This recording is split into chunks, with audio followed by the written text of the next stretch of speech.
Irmãos, vamos meditar na palavra do Senhor? Abra lá na carta do apóstolo Paulo aos Coríntios, 1 Coríntios, capítulo de número 5. 1 aos Coríntios, capítulo de número 5, versículo 1.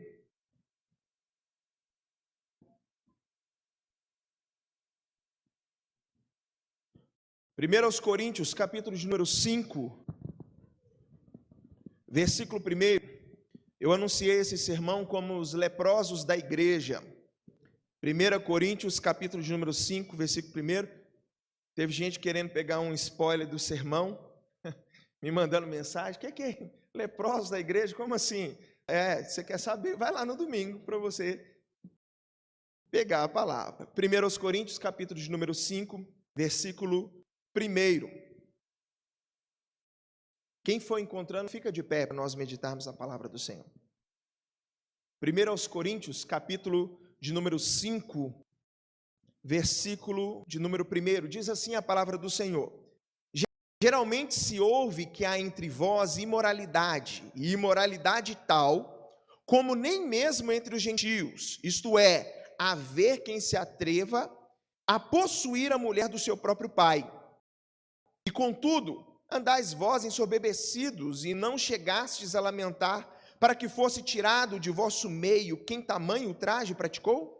Eu, na verdade, ainda que ausente em pessoa, mas presente em espírito, já sentenciei como se estivesse presente, que o autor de tal infâmia seja em nome do Senhor Jesus, reunidos vós e o meu espírito, com o poder de Jesus nosso Senhor, entregue a Satanás para a destruição da carne, a fim de que o espírito seja salvo no dia do Senhor Jesus. Não é boa a vossa jactância, o seu orgulho? Não sabeis que um pouco de fermento leveda a massa toda? Lançai fora o fermento velho, para que sejais vossa massa, como sois de fato sem fermento, pois também Cristo, nosso Cordeiro Pascal, foi imolado. Por isso, celebremos a festa não com velho fermento, nem com o fermento da maldade, da malícia, e sim com os asmos da sinceridade e da verdade. Que o Cordeiro de Deus receba toda a honra, toda a glória nessa noite. Que o Senhor nos esconda atrás da cruz, que o Senhor fique em evidência. Pai, eu te suplico que a tua igreja seja alimentada pela tua santa palavra. Me use como canal, Senhor, como instrumento em tuas mãos, para trazer essa mensagem que creio que veio do céu ao coração de cada um dos meus irmãos, em nome de Jesus. Amém. Amém. Pode se assentar. Meus irmãos, se tem alguém nas Escrituras que possuía equilíbrio em tudo o que fazia, esse alguém era Jesus. Nós nunca vamos ver, irmãos, Jesus se exaltando com excessos, Jesus com excessos. Nós nunca vamos encontrar o Senhor Jesus se excedendo por qualquer que fosse a situação. Eu digo isso principalmente observando como Jesus tratava com os marginalizados. Jesus nunca foi só amor, Jesus nunca foi só justiça, Jesus nunca foi só misericórdia, nem muito menos foi apenas ira. Havia sempre um equilíbrio dentro do ministério do Senhor Jesus. Os atributos do Filho de Deus, eles são perfeitamente idênticos. A gente consegue compreender isso de melhor maneira quando a gente observa o episódio da mulher adúltera. Todos estavam exaltados com a mulher, querem apedrejar aquela mulher, querem acabar com a vida daquela mulher. E Jesus, diante daquela situação, expõe a hipocrisia do coração daqueles homens e, com um ato de misericórdia, perdoa a mulher. Se parasse por aí, talvez a gente poderia assumir a ideia que muitos têm, de que Jesus é amor, de que Jesus é só amor. Mas a continuação da história é Jesus olhando para essa mulher e diz: mulher, estão perdoados os seus pecados, mas vai e não peques mais. Consegue perceber o equilíbrio? Jesus ao mesmo tempo se mostra justo, ao mesmo tempo demonstra misericórdia. Misericórdia e justiça juntos. Vai e não pequeis mais. Ele repreendia, ele disciplinava, mas era sempre com amor. Repreensão, disciplina em amor são justamente, irmãos, coisas que nós não encontramos dentro da igreja de Corinto. E nós acabamos de ler um texto que nos mostra exatamente esse tipo de situação. Olha o que estava acontecendo, irmãos. Um filho havia deitado com a mulher do seu pai, que é um termo judaico para madrasta, e a igreja não fez nada. A igreja não teve nenhum, simplesmente cruzou os braços, dando de ombro para aquele tipo de problema. Todos eles sabiam, irmãos, isso daqui não era novidade para eles, de que na lei do Senhor havia condenação para esse tipo de prática. Lá em Levíticos 18:8 nos é dito assim: não descobrirás a nudez da mulher do teu pai. Lá em Deuteronômio 27:20, maldito aquele que se deitar com a madrasta, porquanto profanaria o leito do seu pai. Então fica bem claro para nós que a gente está diante de um ato de negligência contra a ordem do Senhor. E há consequências para esse tipo de ato, tanto para o faltoso, quanto também para a igreja, que se nega, irmãos, a assumir as suas responsabilidades.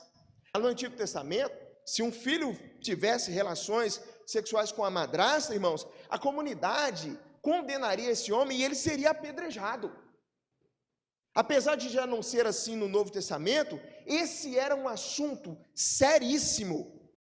O problema era tão sério, irmãos, que o que estava acontecendo dentro da igreja de Corinto, pasmem meus senhores, não era aceito nem pelos gentios, nem por aqueles que estavam de fora da igreja. Olha o que o texto vai dizer aí no verso 1.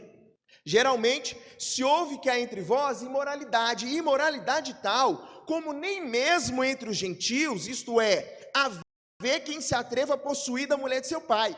Irmãos, isso daqui seria um escândalo em qualquer lugar do mundo. Mas como se trata da igreja, da cidade de Corinto, irmãos, isso aqui é elevado à 10ª potência. Para você ter ideia, a cidade de Corinto, irmãos, era um caos. Os escritores romanos, os gregos que existiam naquela época, irmãos, eles se referiam à cidade de Corinto como a cidade da fornicação e da prostituição. Para você ter ideia, havia um termo cunhado pelos gregos, chamado, é uma palavra grega para koritianzentai, que significa viver uma vida coríntia. Viver uma vida coríntia. A promiscuidade daquela cidade, irmãos, deu nome a um estilo de vida. A promiscuidade daquela cidade, irmãos, fez com que os homens dessem um termo específico para aquilo. E eu pergunto, será que você consegue dimensionar o quão terrível é essa cidade? Pois são justamente esses homens que são chamados de fornicadores, cidade da prostituição, da fornicação, são justamente esses homens que estão pasmos com aquilo que está acontecendo dentro da igreja. Paulo, então, ele vai escrever a sua carta ali, mostrando para os coríntios o absurdo daquilo que estava acontecendo. O absurdo. E o absurdo, irmãos, não era especificamente um incesto. O absurdo aqui não é o homem se deitando com a mulher do pai. O absurdo aqui era a falta de disciplina. Era a morosidade, ou seja, a lerdeza por parte da igreja de não se posicionar, de não repreender esse homem. A cobrança maior, irmãos, recai sobre a igreja. A disciplina, ela é bíblica e ela deve ser aplicada. A gente ouve isso da boca do Senhor Jesus. Eu quero que você vá comigo lá no Evangelho de Mateus, no capítulo 18, versículo de número 15. Evangelho no qual escreveu Mateus, capítulo de número 18, versículo de número 15. Vamos ganhar corpo aqui nesse argumento. Mateus, capítulo 18, versículo de número 15. Olha o que esse texto vai dizer para nós. Se teu irmão pecar contra ti, vai arguí-lo entre ti e ele só. Se ele te ouvir, ganhaste o teu irmão. Se, porém, não te ouvir, toma ainda contigo uma ou duas pessoas, para que pelo testemunho de 2 ou 3 testemunhas, que era comum, né, toda palavra se estabeleça. E se ele não os atender, dize-o à igreja. E se recusar ouvir também a igreja, considera-o como gentil e publicano. Em verdade vos digo que tudo o que ligardes na terra terá sido ligado nos céus, e tudo o que desligardes na terra terá sido desligado nos céus. Em verdade também vos digo que se 2 dentre vós sobre a terra concordarem a respeito de qualquer coisa que porventura pedirem, ser-lhe-ás concedido por meu Pai que está nos céus. Porque onde estiverem 2 ou 3 reunidos em meu nome, ali estou no meio deles. Irmãos, perceba quão grande é essa responsabilidade da igreja. A responsabilidade de ligar e desligar. Normalmente a gente gosta de utilizar esse texto para poder falar a respeito da presença de Jesus em nosso meio, mas vai além. O que esse texto está falando, irmãos, é de disciplina. Ele está falando, irmãos, que se você vê o seu irmão cometendo algo que é contra o Senhor, vai lá e fala com ele. Ah, mas ele não quer te dar ouvidos. Porque talvez que no primeiro acontecimento, irmãos, no primeiro fato, Deus já transforma o coração desse homem. Tem um fato. Aconteceu e eu pude presenciar. Tinha um rapaz na equipe de louvor de uma determinada igreja que ele sempre casado, mas sempre gostava de cumprimentar as meninas do ministério de louvor e dar uma passada de mão no cabelo delas. Irmãos, aqui estava incomodando a igreja. E aí um primo meu chegou e para ele, chamou ele à parte e falou assim: rapaz, a igreja está ficando constrangida da maneira como você tem atentado assim para com as meninas. Irmãos, foi imediato. Aquele rapaz que era casado caiu em si e no mesmo instante, irmãos, nunca mais ele fez isso. Mas há uma situação em que o coração talvez permaneça endurecido, pois vai lá e chama 2, 3 testemunhas para descer com ele. Conversa com esse homem, o coração continua endurecido, pois fale para a igreja e considere esse homem agora como se ele fosse um gentio, ou seja, tira ele do meio de vocês. Tira ele do meio de vocês. Um texto falando a respeito de disciplina. Cristo odeia ver o pecado em liberdade no meio da igreja. Nós temos um exemplo ainda mais claro. Eu quero que você vá comigo lá para o último livro das Escrituras, Apocalipse, capítulo de número 2. Apocalipse, capítulo de número 2, versículo de número 18. Aqui Jesus está dando uma dura, chamando a atenção da igreja de Tiatira. Olha lá, Apocalipse, capítulo de número 2, versículo de número 18. Olha o que esse texto vai dizer para nós. Olha a situação de disciplina que a gente encontra aqui diante desse texto. Apocalipse 2, capítulo 2, versículo 18. Ao anjo da igreja em Tiatira escreve: estas coisas diz o Filho de Deus, que tem os olhos como chama de fogo e os pés semelhante ao bronze polido. Conheço as tuas obras, o teu amor, a tua fé, o teu serviço, a tua perseverança e as tuas últimas obras mais numerosas do que as primeiras. Se o texto terminasse aqui, a gente fala: puxa, que igreja sensacional. Mas tem um problema. Versículo 20: tenho porém contra ti o tolerares que essa mulher Jezabel, que a si mesmo se declara profetiza, não somente ensine, mas ainda seduza os meus servos a praticarem a prostituição e a comerem coisas sacrificadas aos ídolos. Havia uma mulher, irmãos, no meio da igreja, que se declarava, ela se autodeclarava profetisa, que além de ensinar na igreja como liderança feminina, que a gente sabe que foge completamente do padrão das escrituras, ainda por cima ela seduzia homens, tanto para se deitar, né, tanto para que houvesse prostituição, quanto para que esses homens, irmãos, comessem coisas sacrificadas aos ídolos. Eu não quero entrar aqui no mérito de cada um desses pontos, de cada um desses problemas que está acontecendo ali dentro da igreja, mas eu quero focar na palavra tolerar. A igreja de Tiatira estava tolerando essa mulher, e isso estava irritando profundamente o Senhor, e estava causando consequências terríveis para a igreja, e as consequências seriam pior se eles não tomassem uma posição, tirando aquela mulher do meio da igreja. Disciplina. Aquela mulher precisava ser tirada de lá, da mesma maneira como aquele homem que havia se deitado com a mulher do pai também precisava. E qual que é a reação da igreja? Aí você volta lá para 1 Coríntios.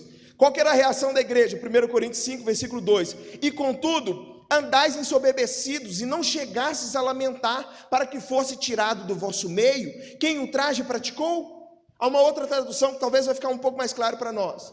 O apóstolo Paulo falando: e vocês são arrogantes, não deveriam estar se angustiando? Expulsem de seu meio o homem que praticou este ato. O apóstolo Paulo, irmãos, ele não poupa palavras. Faltava amor por parte da igreja. Tanto é que ele diz assim: olha, não chegasses a lamentar, ou na outra versão, não deveriam estar se angustiando. A palavra aqui que Paulo usa para angustiar, para lamentar, é a palavra pintem, é uma palavra grega pintem, que é usada, irmãos, para quando se chora a morte de alguém ali, de uma pessoa, quando se chora um morto. Irmãos, preste atenção. A igreja, ela sofre quando um dos seus membros anda por caminhos tortuosos. É uma verdade. Pelo menos era para ser assim, tá? Mas não é o que a gente vê na igreja de Corinto. Eles estavam sendo, irmãos, complacentes com o pecado. Eles estavam fazendo vistas grossas mediante aquele pecado. A igreja de Corinto, ela era marcada por uma profusão de dons espirituais. E talvez esse seja um dos motivos, irmãos, do quais eles se orgulhavam tanto, como se não tivesse nada de errado. Como se aquilo, irmãos, fosse os grandes espirituais que eles eram, por causa dos dons que existiam no meio da igreja de Corinto. Parece que a gente até pode ouvir assim, olha o que Deus está fazendo aqui no nosso meio, Paulo. Olha quantos dons, veja como são os nossos cultos. É ou não é uma mensagem atual? É ou não é um pensamento atual? Quantas são as igrejas que, às vezes, por ter dons, instrumentos de Deus ali dentro da igreja, são igrejas que não combatem o pecado interno, por achar que está tudo bem. E aí o que acontece? Fica evidente aqui para nós, irmãos, que necessitava de se aplicar a disciplina. Mas por quê? Qual que é o objetivo com isso? E eu gostaria de responder, irmãos, em 2 pontos e meditar num terceiro aqui sobre as implicações dessa disciplina. O primeiro ponto, e você vai observar comigo aí, do verso 3 ao verso 5, é de que a disciplina é necessária para o bem da própria pessoa, para o bem do próprio faltoso, do indivíduo. Observe, irmãos, versículo de número 3 a 5. Eu, na verdade, ainda que ausente em pessoa, mas presente em espírito, já sentenciei, Paulo está usando sua autoridade apostólica, já sentenciei, como se estivesse presente, que o autor de tal infâmia seja, em nome do Senhor Jesus, reunidos vós e o meu espírito com o poder de Jesus nosso Senhor, entregue a Satanás para a destruição da carne, a fim de que o espírito seja salvo no dia do Senhor Jesus. Olha as palavras duras que Paulo vai usar. Ele fala de entregar esse homem a Satanás. Paulo está falando aqui, irmãos, de excomunhão, é de arrancar essa pessoa do seio da igreja. E talvez alguém diz assim, como assim? Tirar a pessoa, entregar essa pessoa para Satanás? Fazendo isso, essa pessoa vai se perder. Mas é justamente o contrário. O objetivo aqui, irmãos, era de entregar essa pessoa para Satanás, de excomungá-la, é de fazer com que o espírito seja salvo no dia do Senhor. Qual que é a lógica? Vamos para a lógica. A lógica é, uma vez que a pessoa, irmãos, ela não quer ouvir a voz daquele que foi primeiro nela, depois ele não quer ouvir a voz da igreja, ele não aceita a repreensão do espírito, e sendo excluído da comunidade, irmãos, ele vai ser igual uma ovelha que foi lançada, foi colocada fora do aprisco. Lá fora está o lobo. Lá fora o lobo está à espera, e Satanás vai cirandar, vai brincar com a vida dessa pessoa, vai pesar a mão. E o objetivo de Paulo não é que essa pessoa seja destruída, como alguns pensam em relação à disciplina eclesiástica. Tem gente que acha que disciplina na igreja, irmãos, traz destruição, é uma prisão que vai fazer com que o pecador se afaste do caminho do Senhor. E não é assim. Esse não é o objetivo da disciplina. Apesar, irmãos, de todo o rigor, da maneira como o apóstolo Paulo está falando aqui, em tratar esse assunto, ele vai dizer no verso 5, a fim de que o espírito seja salvo. Esse é o objetivo de Paulo. Esse é o objetivo. O objetivo, irmãos, é amor, porque fazendo isso, o interesse é de recuperar esse homem, mesmo que sejam feitas medidas drásticas, para que esse homem possa cair em si. Paulo, ele não fica vacilante. Se tem de ser entregue a Satanás para que ele seja salvo, então que assim seja. Se for o único meio, irmãos, o único meio, que assim esse homem seja excluído da igreja, ficando fora da proteção do Senhor e ficando expostos aos ataques do nosso inimigo. No caso desse membro aqui, para esse membro dessa igreja, o propósito era trazê-lo de volta ao seio da igreja através das aflições. Porque eu tenho certeza que se você na sua vida já teve um momento em que você andou fora dos caminhos do Senhor, você sabe o quão angustiante é. Você vai na balada, irmão, você não se sente bem, você sabe que aquele não é o seu lugar. É por meio da angústia, se você for realmente um cristão, né? É por meio da angústia, é por meio das aflições, por meio das dificuldades, da tribulação, que o nosso Deus permitiria que Satanás viesse sobre a vida daquele homem, irmãos. O desejo era que esse homem ele deveria ser levado ao arrependimento. Quando ele caísse em si, sabendo, peraí, eu já não pertenço mais ao corpo da Igreja Presbiteriana do Nacional. Eu já não pertenço mais. E vem aflição sobre a vida dessa pessoa. Vem o vazio, bota a cabeça no travesseiro, não se sente em paz, porque está longe dos caminhos do Senhor. E qual que é o objetivo? O objetivo é que essa pessoa ela vai cair em si, e ela então vai desejar voltar ao convívio da igreja. Irmãos, aplicar a disciplina na vida de uma pessoa humilha, a desperta para realidades espirituais.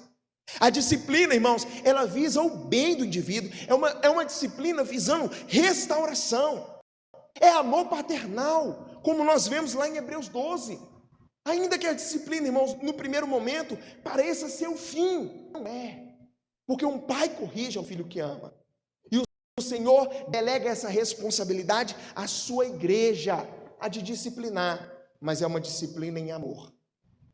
O segundo ponto, irmãos, é que essa disciplina, ela é necessária para o bem da igreja. Primeiro, ela é necessária para o bem do próprio indivíduo, para que, lançando ele fora, ele venha cair em si. Basicamente, pai, eu quero a minha herança, quer matar o pai, né? Quer matar o pai, antes do pai morrer, ele quer a herança dele, herança em vida.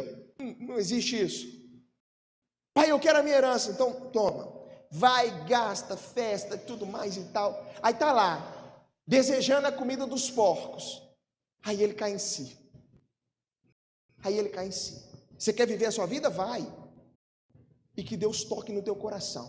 Porque se for de fato um cristão, nós sabemos que há perseverança na vida do cristão. Deus sempre vai trazer essa pessoa de volta. Mas vai trazer, irmãos, depois de que você já sofreu as angústias. E não é o que eu quero para dentro dessa igreja. Você abandone esse pecado já, para que não haja necessidade de ser disciplinado, para que não haja necessidade, irmãos, de vir assolações sobre a sua vida. Esse é o objetivo. Segundo, a disciplina também é necessária para o bem da igreja. Olha o versículo 6 ao 8 aí. Não é boa a vossa jactância, não é bom o vosso orgulho. Não sabeis que um pouco de fermento leveda a massa toda? Lançai fora o velho fermento, para que sejais nova massa, como sois de fato sem fermento. Pois também Cristo, nosso Cordeiro Pascal, foi imolado. Por isso, celebremos a festa não com velho fermento, nem com o fermento da maldade, da malícia, e sim com os asmos da sinceridade e da verdade. Paulo aqui ele vai utilizar, irmãos, dizendo que o pecado é como um fermento, tá? E se nós não cuidarmos, ele vai alastrar por todo, ele vai contaminar toda a massa. O que o texto diz? Não sabeis que um pouco de fermento leveda a massa toda? Irmãos, Paulo está usando uma linguagem que era comum, tanto no Antigo quanto no Novo Testamento. Tá? Que é uma linguagem que tipificava pecado, que é o fermento. Tanto é que na celebração da Páscoa, irmãos, era proibido se comer pão com fermento. O pão, ele era asmo, ou seja, um pão sem fermento. O fermento é um símbolo do pecado. Uma das propriedades do fermento é fazer o quê? Uma das propriedades do fermento, pelas quais ele se tornou o símbolo do pecado, é a sua capacidade de aumentar e de dominar o ambiente onde se encontra. Quando a gente bota lá no bolo, não é assim que acontece?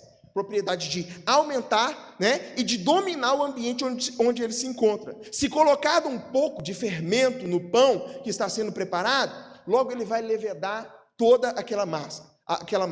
O apóstolo, então, irmãos, ele diz que o pecado, ele é exatamente assim.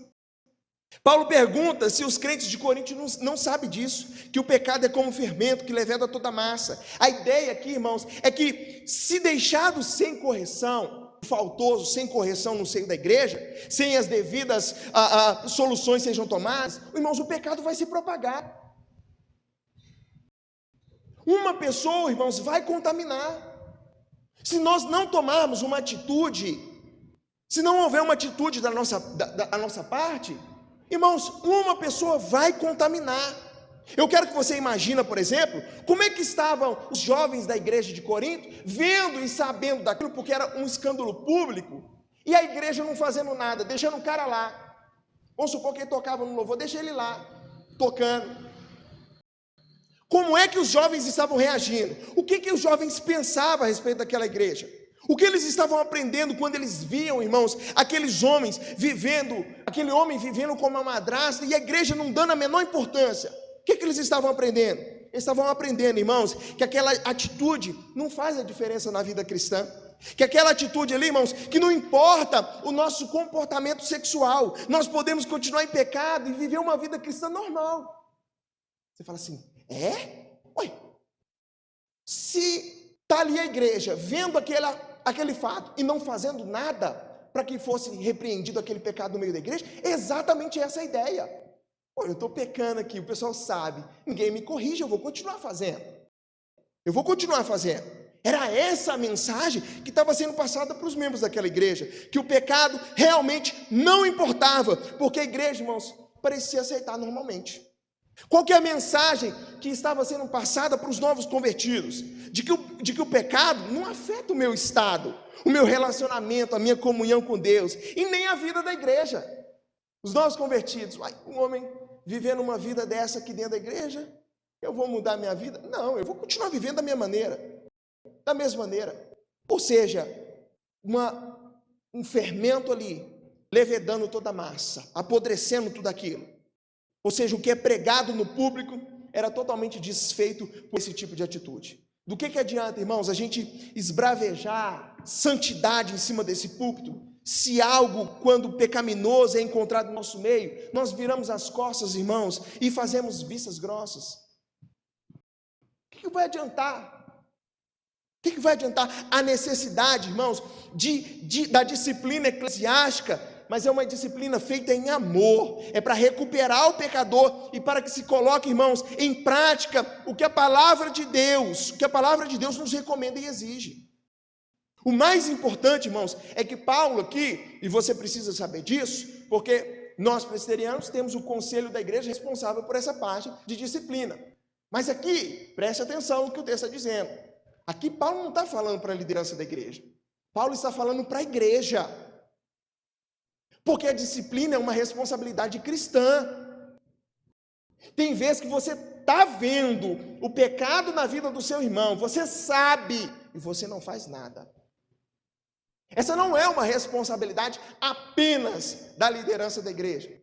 Paulo chama a atenção de toda a igreja ali de Corinto. Não caiamos no erro de interpretar mal, irmãos, o apóstolo Paulo aqui, pois o que ele está falando é para todos nós. É responsabilidade de toda a igreja zelar pela vida de comunidade seguindo esses princípios bíblicos. De todos nós, porque o pecado, irmãos, ele é como um fermento. Se a gente deixar, ele vai contaminar a massa toda. Toda a igreja ela é prejudicada quando o pecado não é combatido. E você precisa ter essa ideia. Precisa ter isso dentro de si. Primeiro, o pecado, a disciplina ela é necessária para o bem do próprio indivíduo, para o bem do faltoso, porque é um meio de discipliná-lo para que ele caia em si e volte. Segundo, a disciplina ela é necessária, irmãos, para o bem da própria igreja, porque senão o pecado vai se alastrar, é o que nós vimos. Mas há um terceiro ponto, que é uma suma diante de todas essas coisas. Após o tempo de disciplina, o terceiro ponto, após o tempo de disciplina, irmãos, o indivíduo ele precisa ser restaurado à comunhão. Ele precisa ser restaurado à comunhão. Tá? Há algo, irmãos, que não tem acontecido em nosso meio, que é a restauração dessa pessoa, irmãos, que já cumpriu o seu tempo de disciplina.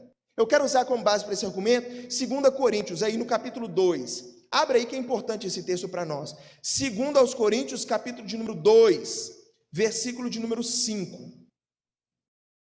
Olha esse texto, irmãos, o que esse texto vai dizer para nós. 2 Coríntios, capítulo de número 2, versículo de número 5. O próprio título já dá uma ideia para nós. Olha só, o penitente deve ser readmitido na igreja. Olha o texto diz para nós. Ora, se alguém causou tristeza, não fez apenas a mim, mas para que eu não seja demasiadamente áspero, digo que em parte a todos vós basta-lhe a punição pela maioria, de modo que deveis, pelo contrário, perdoar-lhe e confortá-lo, para que não seja o mesmo consumido por excessiva tristeza. Pelo que vos rogo que confirmeis para com ele o vosso amor. E foi por isso também que vos escrevi, até o 8, pelo que vos rogo que confirmeis para com ele o vosso amor. O que a gente está diante de nós aqui nesse texto, irmãos? Aqui em 2 Coríntios, nós temos Paulo tratando de um caso onde a restauração não havia sido aplicada. Alguns comentaristas vão dizer que esse era o mesmo problema. Se trata daquele daquele homem que foi disciplinado, mas que não foi voltado à comunhão. E aí o apóstolo Paulo, ele intervém dizendo, a gente não sabe se é exatamente esse caso, mas não importa, porque o princípio aqui vai ser o mesmo. E o apóstolo Paulo vem dizendo para nós que uma vez que, colocando em minhas palavras, uma vez que o pecador ele foi disciplinado, ele se arrependeu, ele deu provas de mudança, ele precisa ser restaurado.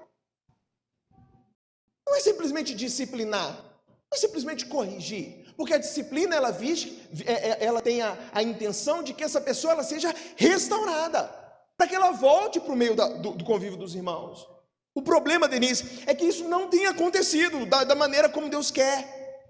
Eu não falo simplesmente, irmãos, dessa pessoa ser restaurada no sentido de voltar à prática, a participar da ceia, de ser restaurado dentro da membresia, mas no coração de cada um de nós. É esse tipo de restauração. O que nós mais encontramos, irmãos, dentro desse tipo de caso, são leprosos dentro da igreja. São pessoas, irmãos, homens e mulheres que falharam e por isso nunca mais foram restaurados no coração de cada um dos irmãos. Errou uma vez, já não tem mais espaço, não tem mais lugar. São sempre vistos, irmãos, como pessoas intocáveis, como se fossem realmente pessoas que tivessem lepra. Ninguém mais se envolve de maneira sincera com um tipo de pessoa que causou esse tipo de pecado. Eu vou te dar um exemplo. Agora. Quantos são os casos, irmãos, de traição, onde o infiel, mesmo depois dele ter sido disciplinado, dele ser restaurado pela liderança da igreja, ele foi excluído do convívio como se ele fosse um doente? Quantas vezes a gente vê isso dentro da igreja? Eu sei que isso é horroroso, isso entristece toda a igreja, mas essa pessoa, irmãos, ela deve ser, como o apóstolo Paulo vai dizer aqui no versículo 7, essa pessoa ela deve ser perdoada, ela deve ser confortada depois de cumprir o seu tempo, para que ela não seja consumida por excessiva tristeza. Se ela se arrependeu, se ela deu demonstrações genuínas de transformação, ela deve ser restaurada. Mas não é assim que normalmente a gente vê. É isso que nós temos visto. Na grande maioria das vezes, o que nós temos visto, irmãos, é o culpado nunca mais receber carinho e apoio por parte da igreja. Ele vira um leproso, vira alguém que a gente não conversa mais, porque caiu num determinado tipo de pecado e pronto, some daqui. Aí ele tenta voltar à comunhão, porque se arrependeu, foi sincero, e ele vai encontrar, irmãos, rostos virados e as portas dos corações fechadas. E aí o que acontece? O que acontece? Essa pessoa ela vai embora, e vai mesmo. Ela vai embora, ela vai para outros cantos, ela busca uma outra igreja, onde ela não recebe os mesmos olhares de acusação que ela recebia, mesmo depois de ter cumprido a disciplina. Os irmãos estão me entendendo? Versículo de número 8. Pelo que vos rogo que confirmeis para com ele vosso amor. O vosso amor. Irmãos, é para demonstrar amor para com essa pessoa, para que a gente possa fazer como Cristo, completar o equilíbrio. É disciplina, é justiça, mas é a misericórdia ali. Lembra do equilíbrio que a gente viu em Jesus? É exatamente o que a gente como igreja precisa ter. O mesmo precisa ser visto em nosso meio. Uma vez que alguém, irmãos, ele foi restaurado, nós devemos nos alegrar com essa pessoa e não provocar nela tristeza. Ela já está consciente do seu pecado. Ela inclusive já foi até mesmo disciplinada. Então eu preciso ser agora, irmãos, amoroso, como a palavra do Senhor me ordena que eu seja. Se ela já foi disciplinada, se ela já foi corrigida, a gente vai ficar espizinhando a pessoa por causa do pecado? Se eu não demonstro, presta atenção, se eu não demonstro, irmãos, amor pelo pecador arrependido, aí eu é que passo a ser o pecador da história. Se eu não demonstro, vou repetir, amor para com o pecador que se arrependeu, agora a acusação se vira contra mim. Porque eu é que passo a ser o pecador da história. Irmãos, é tratando homens e mulheres que cometeram um pecado mais grave, como leprosos, que nós excluímos esse tipo de pessoa do nosso meio. A pessoa já não quer mais saber, não quer mais saber das coisas. E essa, irmãos, não deve ser a postura da igreja do Senhor. Essa não é a nossa postura. Você sabe o que eu percebo, irmãos? É que muitas vezes nós somos idênticos ao irmão do filho pródigo. Eu queria ler com os irmãos. Lucas, Evangelho de Lucas, capítulo de número 15. Evangelho qual escreveu Lucas, capítulo de número 15, versículo de número 25. Olha o que esse texto vai dizer para nós. Você sabe, esse texto está falando a respeito do filho pródigo, daquilo que ele realizou, e agora esse filho pródigo já voltou, e o irmão mais velho está chegando, não sabe o que está acontecendo. Lucas capítulo 15, versículo 25.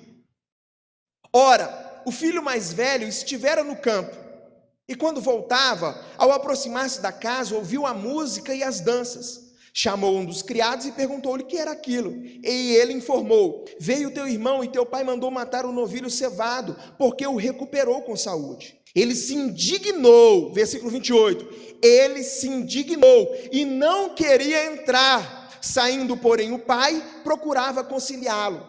Mas ele respondeu ao seu pai: há tantos anos que te sirvo, sem jamais transgredir uma ordem tua, e nunca me deste um cabrito sequer para alegrar-me com os meus amigos. Vindo, porém, esse teu filho, que desperdiçou os teus bens com meretrizes, tu mandaste matar para ele novilho cevado. Então lhe respondeu o pai: meu filho, tu sempre estás comigo, tudo que é meu é teu. Entretanto, era preciso que nos regozijássemos e nos alegrássemos, porque esse teu irmão estava morto e reviveu, estava perdido e foi achado.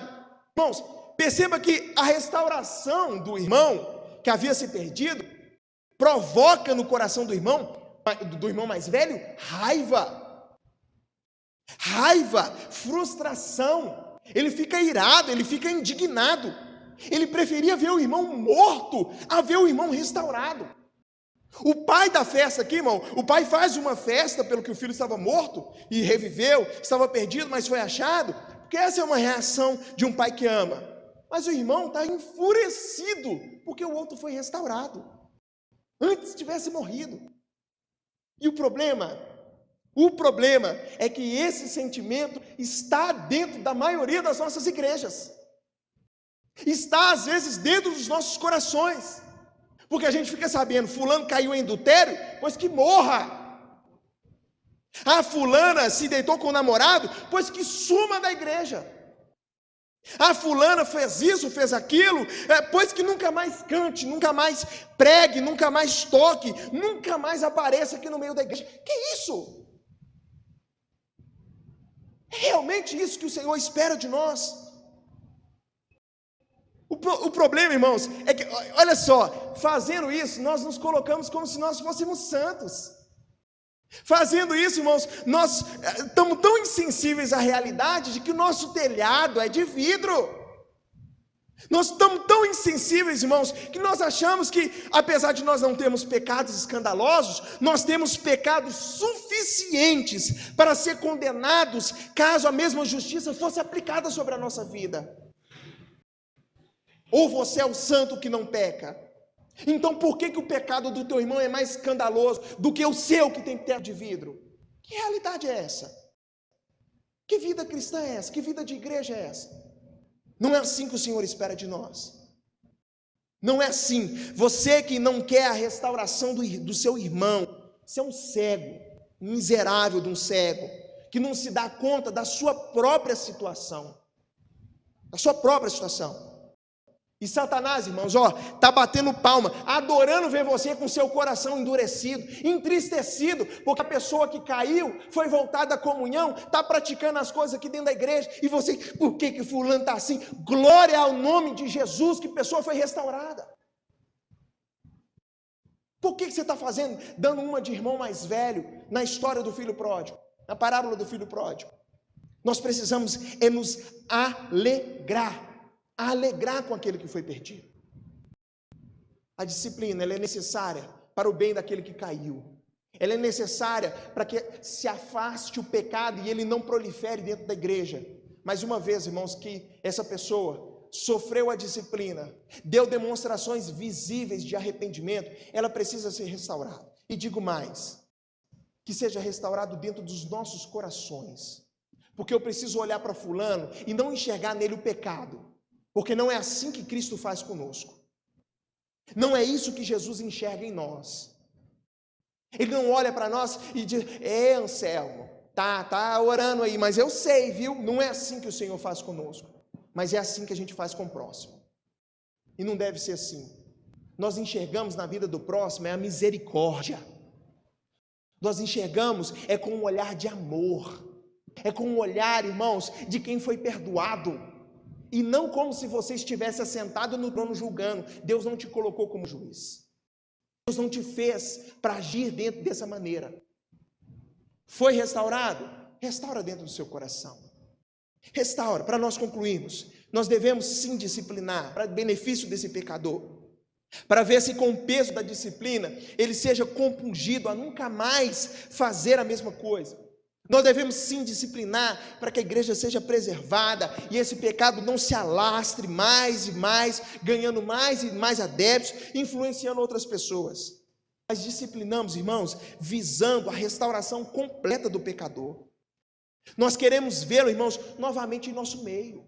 Nós queremos ver, irmãos, esse homem, essa mulher, de volta à comunhão, e não que ele venha e se sinta excluído do nosso meio. Já não basta as acusações de Satanás sobre a mente dele. Você está aqui para poder falar assim: glória a Deus, Deus te restaurou, você é meu irmão em Cristo. Equilíbrio, juízo, mas também a misericórdia. Cuidado para você não estar fazendo papel de acusador, irmãos, não deixando que pessoas sejam restauradas por completo. A ordem é: amemos uns aos outros, perdoemos uns aos outros, estimulemos as boas obras, acolhamos em nosso meio, irmãos, aqueles que estão abatidos pelo pecado. É o que o Senhor espera de cada um de nós. Amém? Amém? A gente às vezes desce rasgando, mas essa é uma realidade para a nossa vida. Eu não posso enxergar no outro o pecado dele, preciso enxergar a misericórdia. Meu telhado é de vidro, e nem se não fosse, meu Senhor quer que eu olhe com os olhos de misericórdia. Se o meu Senhor falou, está falado. Eu não vou enxergar mais fulano, ciclano, por causa daquilo que ele caiu, por aquilo que ele fez. Eu vou enxergar ciclano, fulano, como alguém que estava a caminho do inferno como eu estava, mas que foi restaurado, que foi comprado e lavado pelo sangue de Jesus. Fique de pé, eu quero orar com os irmãos. Cuidado para não estar tratando pessoas em nosso meio, irmãos, como se fossem leprosos. Cuidado porque nós somos capazes de cometer qualquer tipo de pecado. Esse pecado que talvez você condena na vida do seu próximo, você é capaz sim de cometer as devidas proporções, e você comete. Se você não tem consciência disso, irmãos, precisa aprender um pouco mais de escritura e precisa ser mais sincero consigo mesmo. Talvez você não caiu e o seu pecado não foi escandaloso, como foi o da outra pessoa, mas você é julgado, irmãos, da maneira como você julga, você vai ser julgado. E que seja, irmãos, um julgamento de misericórdia. Ó Deus, o Zezinho, Senhor, caiu, Senhor. Senhor Deus, o Zezinho caiu, Senhor, restaura ele. Lembra da tua misericórdia, por amor do teu nome. Aí o Zezinho está na igreja, e você olha, você sabe o quão entristecedor foi o que ele fez. Mas você olha e fala assim, puxa vida, papel de acusação para Satanás. O meu papel é, Deus vai te restaurar, meu irmão. Deus vai te levantar e conta comigo, eu estou aqui do seu lado. Deus vai fazer coisas novas dentro da sua casa, dentro da sua família, em nome de Jesus. Se você crê, você arrependeu, você sabe que deixou, vai alcançar misericórdia em Cristo Jesus. Amém, igreja? Senhor, tua palavra foi pregada, tua palavra foi lida, tua palavra foi ministrada, mas não são Não é a eloquência do pregador que transforma corações, é o teu Santo Espírito. Por isso, ó Pai, age no coração do meu irmão, assim como haja também no meu, para que eu não enxergue na vida do meu próximo o pecado, o erro que ele cometeu, o pecado, Senhor meu Deus, o escândalo sobre a vida dele, mas que eu enxergue a misericórdia que foi derramada sobre a minha vida, também sobre a vida do meu irmão. Em momentos de disciplina aqui dentro dessa igreja, Pai, que o Senhor nos ajude a olhar e a desejar que essa pessoa seja restaurada o mais rápido possível. Pai, nós somos uma família, e nós não somos como o irmão do filho pródigo, que desejava mais a morte do que a restauração do seu irmão. Nós não queremos e não vamos ficar irados quando uma pessoa, Pai, for restaurada em nosso meio. Nós vamos nos alegrar, é com alegria em nosso coração, e assim nós oramos a Ti, confiados de que o Senhor fará grandes coisas em nosso meio, Pai, trazendo para dentro dessa igreja a correta disciplina, a correta demonstração do Teu Espírito, que toda essa igreja entenda que a disciplina bíblica é para a igreja, não apenas para a liderança, mas é para cada um de nós.